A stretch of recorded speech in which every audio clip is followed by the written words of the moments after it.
সব সময় আল্লাহর কাছে এই দোয়াটা যেন আমরা করি, আল্লাহ কিয়ামতের দিন তুমি আমার হিসাব নিও না,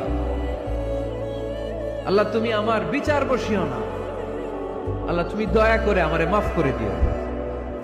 আল্লাহ যার বিচার করবেন ও জাহান্নামে যাবে, আর যার বিচার করবেন না সে জান্নাতে যাবে।